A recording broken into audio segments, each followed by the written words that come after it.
Napoleon Bonaparte, the first emperor of France. The picture in my mind's eye is always of a terribly short man with his hands stuck in his overcoat. Well, apparently at least part of that picture is incorrect. Napoleon, it turns out, was 5'6". If that sounds short to you, that was the average height in his day.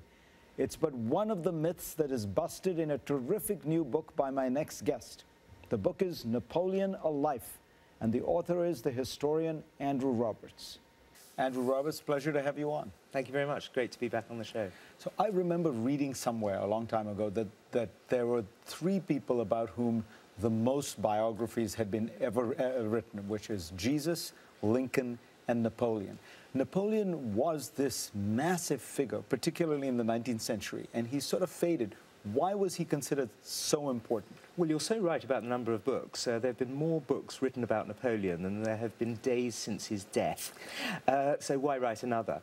Because he is still so important. In fact, if anything, in China, he's getting a revision. He's becoming much more popular there. He was the one, of course, who said that China was a sleeping giant, and when it wakes, it'll shake the world, which obviously has happened. But why is he sort of such a large figure in history? Oh, I think because he's the driving force of modernization in the 19th century. He's the man who creates what is modern France, really, and so much of modern Europe as well. When one looks at France today, when one sees the Grande École and the Code Napoleon, which is so important in European law, and the beautiful architecture and the rest, one sees a man who has got a vision which still actually pertains. And does he make France the sort of leading power in Europe? Precisely that. It was almost a failed state when he took over in the Brumaire coup of 1799. And by the time he became emperor 5 years later, it was the leading military power in Europe.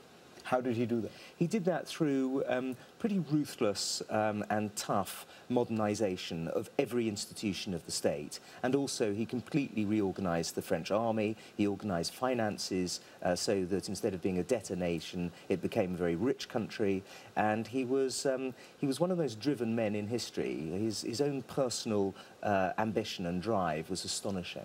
And this is what you mean when you talk about he is the creator of modern Europe, because it's all this rationalization of old feudal structures that he does. He flung away, throughout wherever his armies came, they flung away all the old feudal structures, the ancien regime, legitimist way of going about things, and instead they brought in new tax codes, new legal codes, new forms of local administration, but also he had this driving desire, obviously for France to hegemonize Western Europe, but also to make it a sort of modern place. So they got rid of the anti-Semitic rules and laws that they had in the Papal States, for example. Jews were still wearing the yellow star. Got rid of, closed the ghettos, got rid of the Inquisition, of course, which was still in existence, got rid of the Holy Roman Empire and all these old structures.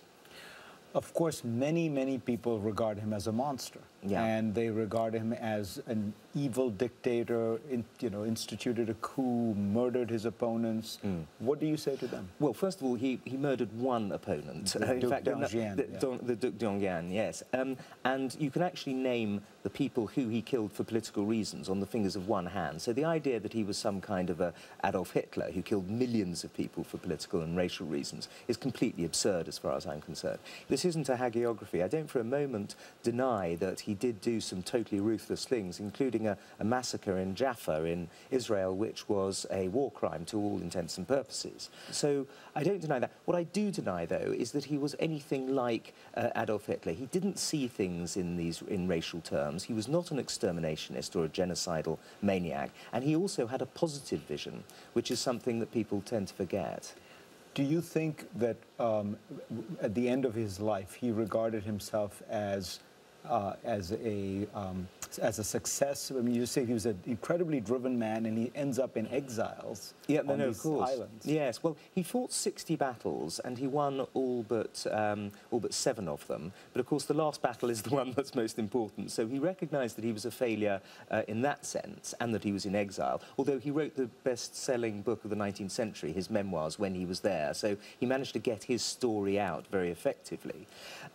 But he didn't consider himself to be a failure when it came to the Code Napoleon, which replaced the 42 legal codes that the French Revolution had, and instead just brought it down to one single code, which today is the basis of European law. So in that sense, he said that his Code Napoleon was more important than all of his battles.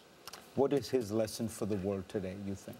Oh, I think meritocracy. This idea, when he had 26 marshals, 10 of whom, totally revolutionary concept, they were the sons of barrel makers and innkeepers and bailiffs. You know, the idea that it shouldn't matter who you are, where you came from, shouldn't matter who your parents were, but it should entirely be based on your own capacity, your own intelligence, your own merit. That should decide where you wind up in the world. And he ensured that that meritocracy was spread throughout not just France, but also the places that he captured. And it is the dominating concept of all successful modern countries.